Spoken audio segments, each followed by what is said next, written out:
Hello बच्चों, good morning.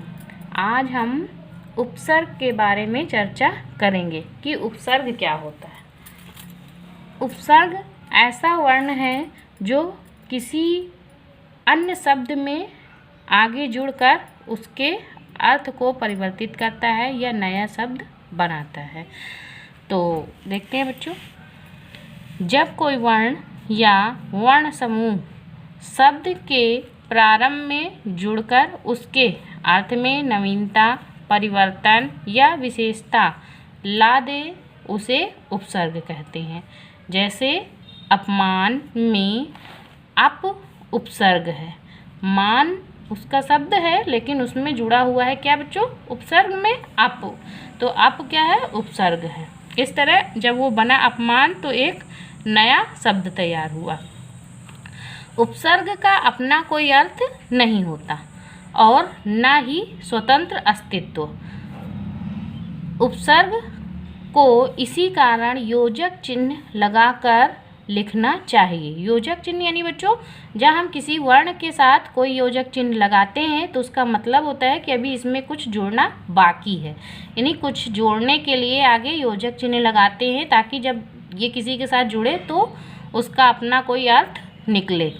तो इसीलिए उसमें जब हम उपसर्ग लिखते हैं तो उसमें क्या करते हैं? योजक चिन्ह को लगाकर लिखना चाहिए, उसे खाली कभी भी नहीं लिखना चाहिए। उपसर्ग के कुछ उदाहरण दिए जा रहे हैं। देखिए बच्चों, मूल शब्द क्या है? मान। उससे बना निर्मित शब्द अपमान। अब अपमान में जो उपसर्ग प्रयुक्त हुआ वो है अप। अगला शब्द हमने लिया गुण। गुण से बना निर्गुण, यानी इसमें जुड़ा क्या? निर। ये हमारा क्या है? उपसर्ग। आदर बना अनादर। अनादर में क्या जुड़ा बच्चों? अन। सफल असफल, उसमें जुड़ा आ। देश विदेश, इसमें क्या उपसर्ग जुड़ा बच्चों? वी। जय पराजय। अब पराजय में उपसर्ग क्या हुआ? पर, यानी परा। तो इस तरह बच्चों ये मूल शब्द है, यानी किसी एक शब्द में हम उसमें जो अन्य वर्ण जोड़ते हैं या शब्द जोड़ते हैं तो एक नया रूप हमें मिला कि मान से अपमान बना, गुण से निर्गुण बना, आदर से अनादर। इस तरह हम नए शब्दों का निर्माण करते हैं, क्या लगाकर? उपसर्ग लगाकर। इस प्रकार स्पष्ट है कि शब्दों में उपसर्ग लगाने पर इनके अर्थ ही बदल गए हैं। जैसे देश विदेश, जय पराजय, मान अपमान आदि इन शब्दों में जोड़े गए इन वर्णों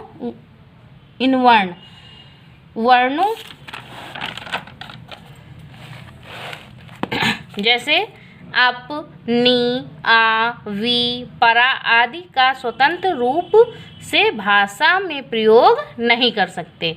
ये सभी क्या है? उपसर्ग है। इनको केवल हम अकेले भाषा में प्रयोग नहीं कर सकते, इसलिए ये स्वतंत्र रूप से नहीं लिखे जा सकते। इन्हें जब भी हम लिखते हैं तो क्या लगाकर? योजक चिन्ह लगाकर लिखते हैं या किसी शब्द में जोड़कर। तो बच्चों ये हमने उपसर्ग के बारे में जाना। अब उपसर्ग के कुछ भेद होते हैं, यानी कुछ प्रकार। तो वो होते हैं 5 प्रकार कि इनको कैसे हम लिखते हैं। हिंदी के उपसर्ग, संस्कृत के उपसर्ग, उर्दू के उपसर्ग, अंग्रेजी के उपसर्ग, उपसर्ग की तरह प्रयोग किए जाने वाले संस्कृत के अपव्यय। तो इस तरह ये अलग अलग शब्द होते हैं बच्चों। हिंदी में हम देखेंगे, हिंदी उपसर्ग में क्या है? उपसर्ग ये अलग लिखे हुए अर्थ है उनका, और इधर उदाहरण की कौन कौन से शब्द बन सकते हैं या आप कुछ और शब्द भी बना सकते हैं। तो जैसे हमने उपसर्ग लिया अध, तो अध का अर्थ होता है आधा, और जब हम बनाएंगे तो अधखिला, अध मरा। और भी इसमें शब्द बन सकते हैं बच्चों, वो आप खुद बना सकते हैं। अन से अभाव, निषेध, ये इसका अर्थ है अन का। अब इससे बना अनपढ़, अनजान। औ का शब्द होता है बच्चों हीनता या रहित, जैसे अवगुण, अवतार, ये क्या है? हीनता प्रकट करते हैं। नी का अर्थ है निषेध या रहित, जैसे निडर, निहत्था। भर यानी पूरा, भरपेट, भरपूर। अब आ वर्ण का अर्थ है अभाव या निषेध, तो इससे बना अछूत, अज्ञान। उन से उनका अर्थ है बच्चों एक कम, यानी 59। 19 दू का अर्थ है बुरा या हीन, यानी दुकाल, दुबला। तो इस तरह बच्चों ये क्या है, हिंदी के उपसर्ग। अब हम संस्कृत के कुछ उपसर्ग के उदाहरण देखेंगे। संस्कृत में जो आते हैं, जैसे हमने लिया उपसर्ग आ का अर्थ है नहीं या अभाव, तो आ से बना अखंड, अनाथ। अन का नहीं अर्थ नहीं या अभाव, अनेक, अनादर। अब लिया अति उपसर्ग, अति का होता है अधिक, जैसे अत्यधिक, अत्यंत, अत्याचार या अत्यधिक भी बना सकते हैं बच्चों। अधि का मतलब होता है ऊपर या समीप, अधिकार, अध्यक्ष। अभि का अर्थ होता है सामने, अभिलाषा, अभिनेता। अनु का अर्थ होता है समान या पीछे, अनुज, अनुरूप। अव का अर्थ होता है बच्चों बुरा या नीचे, अवकाश, अवतार। आ मतलब तक या पूर्ण उल्टा, जैसे आकृति या आजीवन। उप का अर्थ होता है बच्चों गौड़ या छोटा, यानी उपचार, उपवन। तत् माने इसके जैसा, यानी तत्काल, तत्पर। परा का अर्थ होता है उल्टा, पीछे, परामर्श, पराक्रम। प्रा का मतलब आगे, अधिक, प्रभाव। तो बच्चों ये हमने संस्कृत के उपसर्ग जाने। अब जानेंगे हम उर्दू के उपसर्ग, जिन्हें अरबी या फारसी उपसर्ग भी कहते हैं। बच्चों यहाँ पर हमने अर्थ बताया है, लेकिन आपको सबसे ज़्यादा इसमें अधिक से अधिक आपको शब्द बनाना सीखना है। जैसे खुश का अर्थ है अच्छा, यानी खुशामद, खुशखबरी। कम का थोड़ा, यानी कम उम्र, कमज़ोर। गैर यानी भिन्न या अलग, तो इसका हुआ गैर हाजिर, गैर कानूनी। ना का अर्थ नहीं या निषेध से है, यानी नासमझ, नादान। बद का बुरा, बदनाम, बदबू। बे का अर्थ बिना या अभाव, जैसे बेअकल, बेईमान। तो बच्चों ये जो उर्दू के उपसर्ग हैं, ये क्या है कि ये शब्द हमें उर्दू में पढ़ने में ज़्यादा मिलते हैं, या उर्दू भाषा बोलने में ये ज़्यादा प्रयोग किए जाते हैं, इसलिए इनको उर्दू के उपसर्ग बोला गया। अब जानते हैं बच्चों अंग्रेजी उपसर्ग। अंग्रेजी में क्या है, उपसर्ग शब्द हमने लिए हैं। उपसर्ग वर्ण सब का अर्थ है उप, यानी सब जज, सब इंस्पेक्टर।